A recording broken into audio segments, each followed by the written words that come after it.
வனைந்த மண்பாண்டம் குயவன் கையில கெட்டு போயிற்று.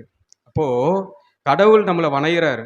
முதல்ல நம்மள வனையும்போது, அவர் ஒரு ஒரு நம்ம திட்டத்தோட வனையிறாரு கடவுள். நம்மள அழகா இப்படி ஒரு பாத்திரமா வனையணும்.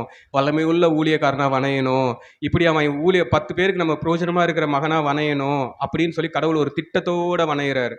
ஆனா, அது கையிலே கெட்டு போகுது. குயவன் கடவுளா இருக்கும்போது, கையில பாத்திரம் கெட்டு போகுமா? அவர் நெனச்சா தட்டி சீர்படுத்தி செஞ்சிரலாமே! அந்த தேவன் நம்ம தேவன் கிடையாது. அப்படி பண்ணியிருந்தா, ஆதாமும் ஏவாளும் பாவம் செய்யாம அந்த அன்னைக்கே வந்து அவர் தல மேல தட்டி, "ஏய் பாவம் செய்யாதீங்கன்னு" அந்த பாவம் செய்யற நேரத்துல இதுல இறங்கியிருக்கலாம் ஏதேன் தோட்டத்துல. பண்ணல. அவர் நமக்கு முழு சுதந்திரத்த குடுத்திருக்காரு. மகனே பாவம் செய்யாத. அது நீ உணரணும். உணர்ந்து பாவம் செய்யாம இருக்கணுமே தவிர, உன் கரத்த பிடிச்சு நான் பாவம் செய்யாம உன்ன புடிச்சுப்பேன்னு சொல்லிட்டு இருக்கிற தேவன் நம்ம தேவன் கிடையாது. மிரட்டுகிற தேவன் கிடையாது. மன்னிக்கிற தேவன். நம்மள நம்ம வழியில விட்டு தான் ஒரு கடவுள் வந்து சீர்திருத்துவாரு.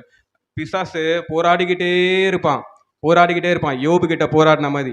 உயிர மட்டும் நான் எல்லாத்தையும் நீங்க குடுத்திருக்கிறீங்க ஆண்டவரே. வேலி அடைச்சு வச்சிருக்கீங்க. அப்ப எப்படி வந்து யோபு மறுதலிப்பான்னு கேட்கும்போது, உயிரை விட்டுட்டு மீதி எல்லாத்தையும் எடுத்துக்கோ. அப்போ கடவுள் அனுமதி குடுத்தார். கடவுள் நினைச்சிருந்தா சொல்லியிருக்கலாம், அதெல்லாம் என் பிள்ளை நீ தொடக்கூடாது. ஆனா, யோபுவோட பேரை நம்ம இன்னைக்கும் பேசுறோம்னா, அன்னைக்கு கடவுள் குடுத்த அனுமதி. அன்னைக்கு அனுமதிக்கலன்னா, யோபுன் புஸ்தகத்தை நம்ம இன்னைக்கு படிச்சிருக்க மாட்டோம். யோபுன்னு ஒரு ஒரு ஆளை பத்தி நம்ம இன்னைக்கு பேசியிருக்க மாட்டோம். அதை பேசின கடவுள் அதை அதை அந்த நேரத்தில் அனுமதிச்சார். ஆனா ரெட்டிப்பான ஆசீர்வாதத்தால் அவர் ஆசீர்வதிச்சார்.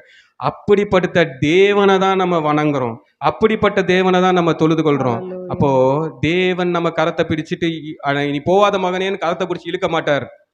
போனா தப்புன்னு சொல்லுவார். செஞ்சா தவறுன்னு சொல்லுவார். செஞ்சா இது நடக்கும் வாழ்க்கையிலன்னு சொல்லுவாரு. இந்த சாபம் தலையில தங்கும்னு சொல்லுவாரு. சங்கறதும் நம்ம கேட்கறதும் கேட்காததும் நம்ம கரத்துல தான் இருக்கு. தேவன் மன்னிக்கும் தேவனா நம்ம கூடயே தான் இருப்பாரு.